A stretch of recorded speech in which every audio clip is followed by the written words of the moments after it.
Hello dear friends, आप सभी को वेलकम है आपके अपने यूट्यूब चैनल तनु क्लासेस में। दोस्तों हम लोग पढ़े थे क्लास 12 बायोलॉजी का फर्स्ट चैप्टर जिसका नाम है ह्यूमन जनन यानी कि रिप्रोडक्शन इन ऑर्गेनिज्म। उसी का दोस्तों आज हम लोग पार्ट 2 लेके आए हैं। दोस्तों आप लोगों को मालूम होगा हम लोग कर रहे रिवीजन क्लास यानी कि क्रैश कोर्स, जहां पर दोस्तों आपका एक एक पॉइंट को कवर किया जाता है, ठीक है, सभी चीजों को। तो दोस्तों मैं आपसे रिक्वेस्ट करता हूं, अगर आप लोगों ने पार्ट 1 नहीं देखा तो प्लीज जाकर उसको देखें, उसके बाद इस वीडियो को देखें, तभी आपको सारी चीजें समझ में आएंगी, ठीक है। क्योंकि दोस्तों सारा चीज जो है उसी पार्ट 1 से रिलेटेड है। उसका लिंक मैं आपको डिस्क्रिप्शन पे या फिर आपको वो प्लेलिस्ट पे वो वीडियो मिल जाएगा। चलिए 1-2 मिनट में हम लोग देख लेते हैं, फटाफट रिवीजन कर लेते हैं थोड़ा सा कि हम लोगों ने क्या क्या पढ़ा था, ताकि आपको पार्ट 2 में अच्छे से समझ में आए, ठीक है। तो दोस्तों इसमें जो सबसे ज्यादा इंपॉर्टेंट था वो था आपका प्रजनन, क्योंकि चैप्टर का नाम ही है जीवों में प्रजनन, ठीक है, प्रजनन। और ये हर बार लगभग आपके एग्जाम में पूछा जाता है, तो आपको प्रजनन के बारे में, प्रजनन की विशेषताएं के बारे में जानना चाहिए। फिर दोस्तों हम लोगों ने पढ़ा था अलैंगिक प्रजनन, ठीक है, अलैंगिक प्रजनन बहुत इंपॉर्टेंट था।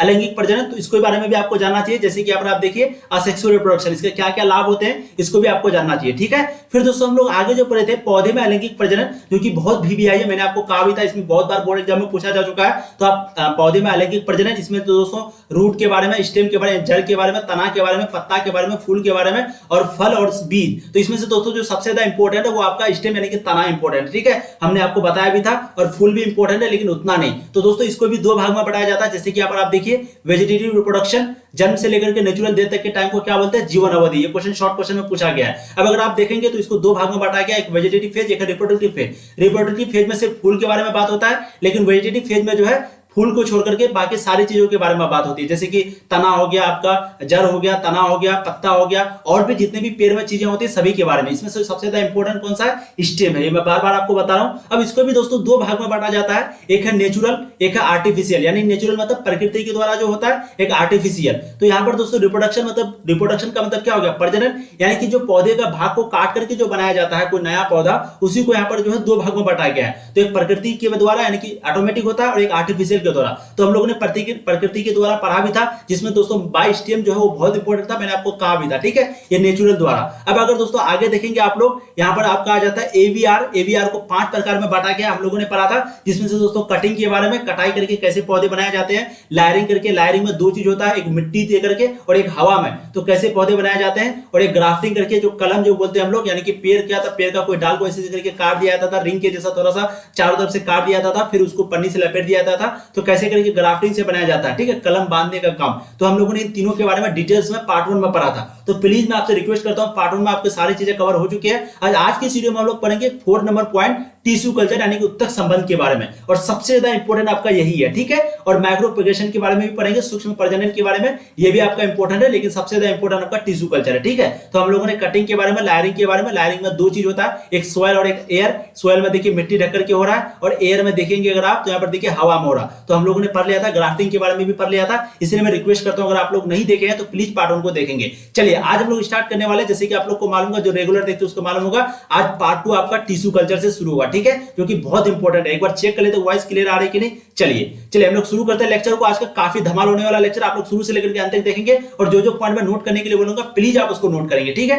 टिश्यू कल्चर क्या होता है, सबसे पहले उत्तक संबंध क्या होता है। तो देखिए, जीवित पौधों की कोशिका में जायगोट के समान पौधे के शरीर में पाए जाने वाले भिन्न प्रकार के कोशिका एवं उत्तक यानी कि टिश्यू को विकसित कर लेने की जो क्षमता होती है, ऐसे सेल्स को बोलते हैं टोटिपोटेंट सेल कहा जाता है, तथा इस घटना को बोलते हैं टोटिपोटेंसी। अब टोटिपोटेंसी क्या होता है, इस चीज को सबसे पहले समझिए। देखिए, टोटिपोटेंसी का हिंदी होता है पूर्ण शक्तता। क्या होता है, पूर्ण शक्तता। मतलब कोई एक कोशिका से पूरे पौधे का निर्माण होना, सिर्फ एक कोशिका से पूरे पौधे का निर्माण होना, उस पादप उत्तक का संवर्धन तकनीक है। यानी कि इस बात पर निर्भर करता है कि वो क्षमता, यानी कि वो जो क्षमता है, सिर्फ एक उत्तक पर पूरे पौधे का निर्माण हो गया, उसी क्षमता को हम लोग क्या बोलते हैं दोस्तों, उसी क्षमता को बोलते हैं पूर्ण शक्तता। क्या बोलते हैं, पूर्ण शक्तता, यानी कि टोटिपोटेंटी। तो आप लोग समझ गए कि सिर्फ एक कोशिका से पूरे पौधे का निर्माण होना, उसी को टोटिपोटेंटी बोलते हैं, ठीक, टोटिपोटेंसी। अगर यहाँ पर आप देखेंगे तो जीवित पौधे की कोशिका में क्या होता है, जायगोट के समान, यानी कि निषेचन के बाद जो जायगोट बनता है, ठीक है, सबसे पहले निषेचन होता है जायगोट। हम लोग लैंगिक प्रजनन में जायगोट के बारे में डिटेल्स में पढ़ेंगे, जब सेक्सुअल रिप्रोडक्शन के बारे में पढ़ेंगे, आप लोग बिल्कुल टेंशन मत लीजिए। तो जीवित पौधे की कोशिका में जायगोट के समान पौधे के शरीर में जो पाए जाने वाले भिन्न प्रकार के जो कोशिका होता है, उत्तक होता है, उसी को विकसित करने की क्षमता होती है, और ऐसी ऐसी कोशिका को क्या बोलते हैं, टोटिपोटेंट सेल, और इस घटना को, इस इंसिडेंट को हम लोग बोलते हैं टोटिपोटेंसी। अब अगर यहाँ पर आप देखेंगे ध्यान से अगर दोस्तों, तो टोटिपोटेंसी के सिद्धांत पर ही टिश्यू कल्चर का खोज हुआ। ठीक है, तो कौन से सिद्धांत पर, टोटिपोटेंसी के सिद्धांत पर टिश्यू कल्चर का जो है खोज हुआ था, यानी कि उत्तक संबंध का खोज हुआ था। और किसने किया था, एफसी स्टेवार्ट, ये वैज्ञानिक का नाम है फ्रेडरिक, ठीक है, नाम यहाँ पर आप देख लीजिए, फ्रेडरिक कैंपियन यानी कि एफसी, यहाँ पर दोस्तों ध्यान से देखिए आप लोग, एफसी स्टेवार्ट नामक वैज्ञानिक ने प्रयोगशाला में ये चीज जो है गाजर के पौधे में विकास टोटिपोटेंसी के सिद्धांत पर करने में सफल प्राप्त की। ठीक है, तो आपको ऑब्जेक्टिव में पूछा भी जा सकता है कि टोटिपोटेंसी का जो सिद्धांत पर है टिश्यू कल्चर का जो खोज हुआ वो किसने किया, तो एफसी स्टेवार्ट ने किया था, ये वैज्ञानिक ने किया था। और कहां पर किया था, कौन सी चीज पर यूज करके, तो गाजर के पौधे का विकास टोटिपोटेंसी के सिद्धांत पर। ठीक है, तो आपको ये दोनों पॉइंट याद रखना है। अब आगे देखिए, ये जो सर्वप्रथम है ये उतना इंपॉर्टेंट है, इसलिए मैं यहाँ पर आपको ये नहीं पढ़ाऊंगा, जो आपके लिए इंपॉर्टेंट है वो नहीं पढ़ाऊंगा। आप लोग को ये नहीं सोचना है कि सर इसको क्यों छोड़े, क्योंकि दोस्तों वो बिल्कुल आपके लिए इंपॉर्टेंट नहीं है। पूर्ण शक्तता आपको समझ में आ गया। अब आगे देखिए, टिश्यू कल्चर सबसे पहले आप समझ गए, एकल कोशिका का पूरा निर्माण होता है। ठीक है, एकल कोशिका जो कि सिर्फ एक पौधे से पूरे मतलब कि पौधे का निर्माण हो जाता है, उसी को एकल कोशिका बोलते हैं, और इसी विधि को बोलते हैं, उसी क्षमता को बोलते हैं टोटिपोटेंसी।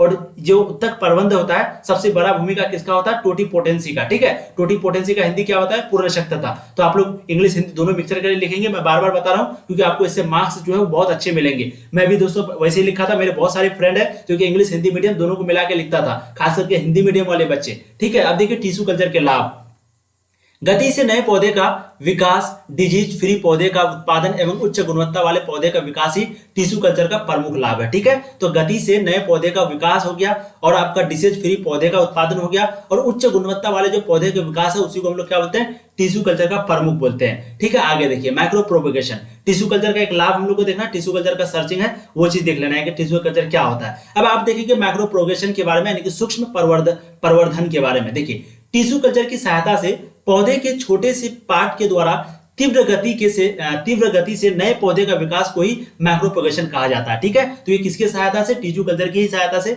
पौधे का जो छोटे से पार्ट है उसी के द्वारा तीव्र गति से नए पौधे का जो विकास है उसी को हम लोग माइक्रोप्रोपेगेशन बोलते हैं। ठीक है, माइक्रोप्रोपेगेशन इसी को कहा जाता है। अब असेक्सुअल रिप्रोडक्शन के लाभ और हानि, अब यहाँ पर सिंपली बात आ गई, यहाँ पर असेक्सुअल रिप्रोडक्शन का जो है लाभ और हानि, तो इसमें क्या क्या लाभ होता है, क्या क्या हानि होता है, इसको समझते हैं। लाभ सबसे पहले देखते हैं, इसमें पार्टनर की आवश्यक नहीं होती है। असेक्सुअल में यानी कि अलैंगिक प्रजनन में जो है कोई भी पार्टनर, कोई भी हम लोग जैसे जानते हैं, कोई भी लड़का या लड़की यानी कि मेल और फीमेल का कोई भी भागीदारी नहीं होता है। किसमें, अलैंगिक प्रजनन में, यानी कि असेक्सुअल रिप्रोडक्शन है, वहां पर सिर्फ एक ही चीज होता है। इसलिए यहाँ पर बोल रहा है कि इसमें कोई भी पार्टनर का आवश्यकता नहीं होता, सिर्फ एक ही चीज से हो जाता है। जैसे कि हम लोग पढ़ते आ रहे हैं, तना जो है वो किसी का ये लिया, मतलब हेल्प लिया नहीं लिया, पत्ता किसी का हेल्प लिया नहीं लिया, जड़ किसी का हेल्प लिया नहीं लिया, लेकिन वहीं पे अगर लैंगिक प्रजनन है तो वहां तो कम से कम दो आदमी, मतलब कि दो आदमी नहीं, दो चीज होना चाहिए। ठीक है, एक लड़का लड़की यानी कि फीमेल मेल दोनों होना चाहिए। अब देखिए दूसरा पॉइंट, दूसरा लाभ क्या है, बिना सीड वाले यानी कि बिना बीज वाले पौधे का यह मुख्य प्रजनन का विधि है। यानी कि बिना बिना पौधे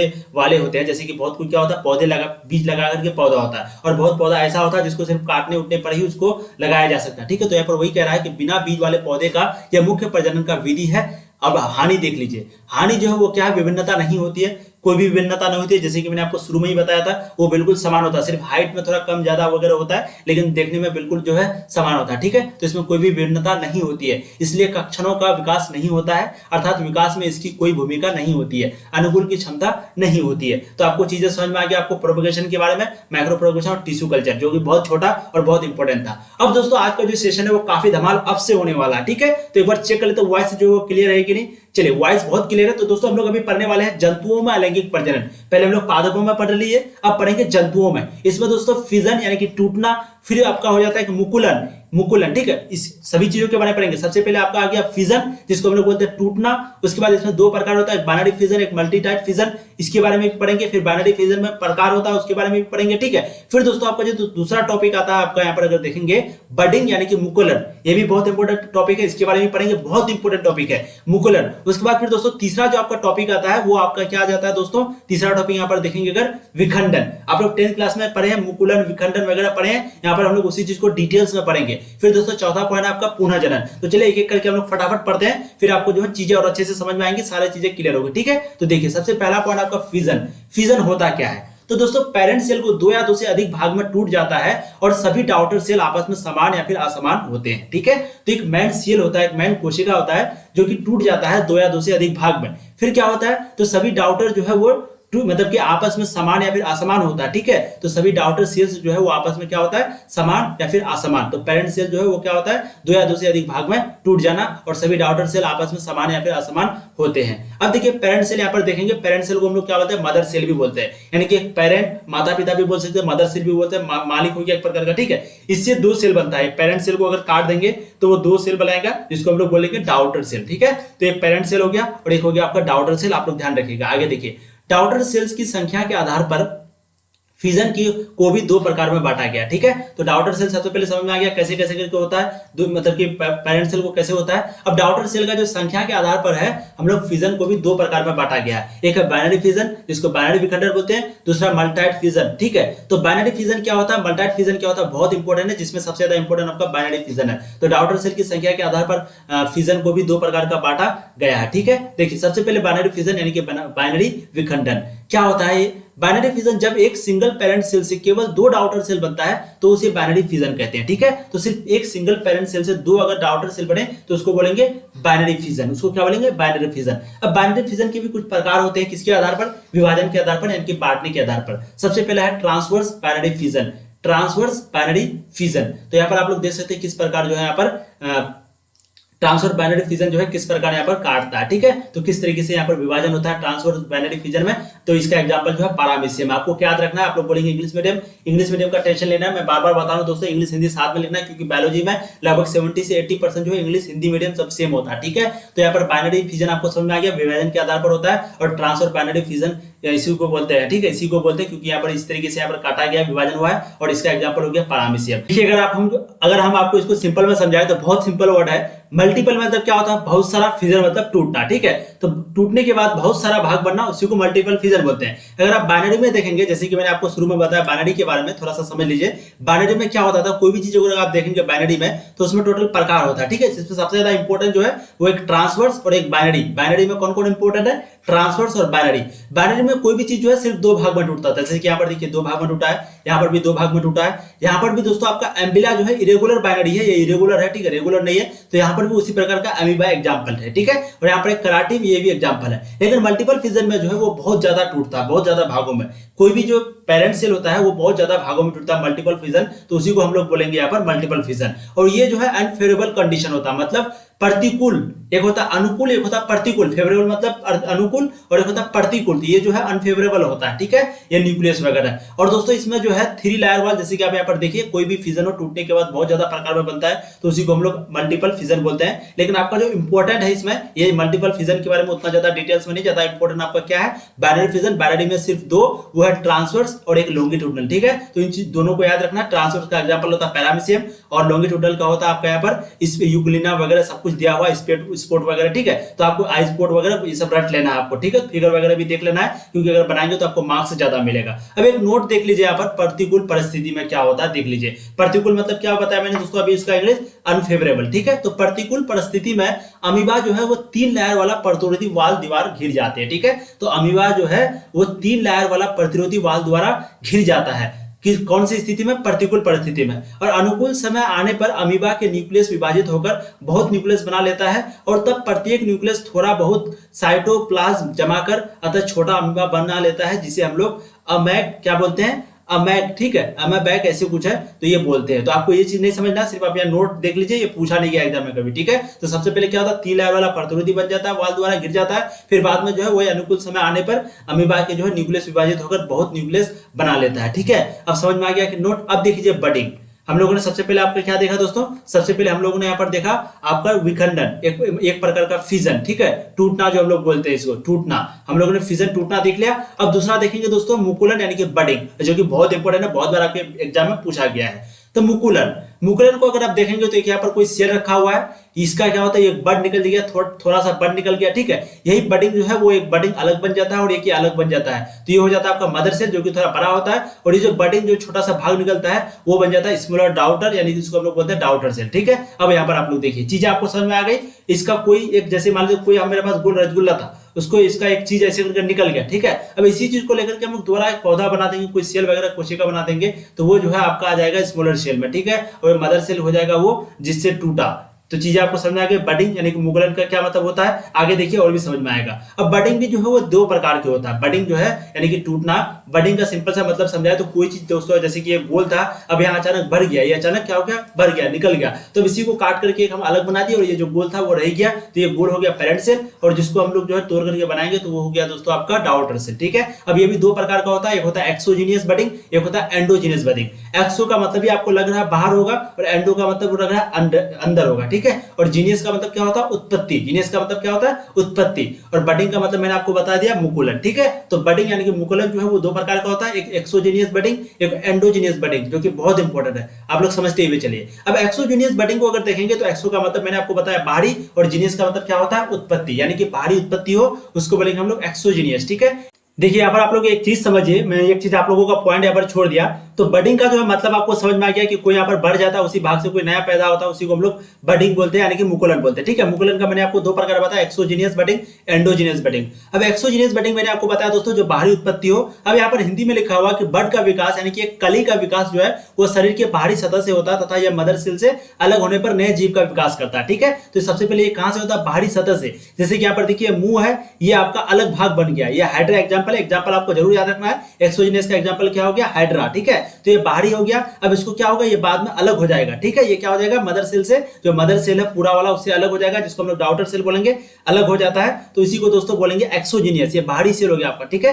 एक एंडोजीनियस जो कि अंदर होता है, यहाँ पर जीनियस मतलब एंडो मतलब अंदर, जीनियस मतलब उत्पत्ति। तो देखिए कुछ इस प्रकार का इंटरनल बर्ड है, गैमेट्स है। गैमेट्स के बारे में भी हम लोग लैंगिक प्रजनन में समझ में आएगा। तो देखिए कुछ इस प्रकार का यहाँ पर अंदर में होता है। ठीक है, तो क्या होता है, शरीर के अंदर बहुत बर्ड का विकास हो जाता है, जिसे गैमेट्स कहते हैं। क्या बोलते हैं, गैमेट्स बोलते हैं, जो कि शरीर के अंदर कई कली का विकास हो जाता है। इसके बारे में हम लोग और अच्छे से लैंगिक प्रजनन में पढ़ेंगे। ठीक है, गैमेट्स के अंदर विशेष प्रकार के सेल्स होते हैं, जिसे हम लोग बोलते हैं आर्कियोकाइट्स कहते हैं। क्या बोलते हैं, आर्कियोकाइट्स, जिसको हम लोग दोस्तों आर्कियोकाइट से बाद में नए जीवों का विकास हो जाता है। तो ये इतना इंपॉर्टेंट टॉपिक नहीं है, आपको ये चीजें समझ में आनी चाहिए। एंडोजीनियस क्या होता है, बाहरी उत्पत्ति, अंदर उत्पत्ति, और ये एक्सोजीनियस बाहरी उत्पत्ति, ये दोनों चीज समझ में आ गया। अब अगर आगे देखेंगे दोस्तों, एक विखंडन है। विखंडन का मतलब मैंने आपको सिंपल अगर लैंग्वेज में समझाया यहाँ पर, तो विपरीत परिस्थिति में पेरेंट बॉडी में बहुत खंड में विभाजित हो जाता है और अनुकूल परिस्थिति लाने पर प्रत्येक खंड में नए जीवों का विकास हो जाता है विपरीत परिस्थिति में। ठीक है, ये इतना इंपॉर्टेंट नहीं है, लेकिन आप लोग फिगर देख कर समझ सकते हैं कि किस तरीके से यहाँ पर बनता है। ठीक है, अब देखिए इसका एग्जांपल भी यहाँ पर देख लीजिए, फ्लैट वार्म यानी कि फीता कृमि।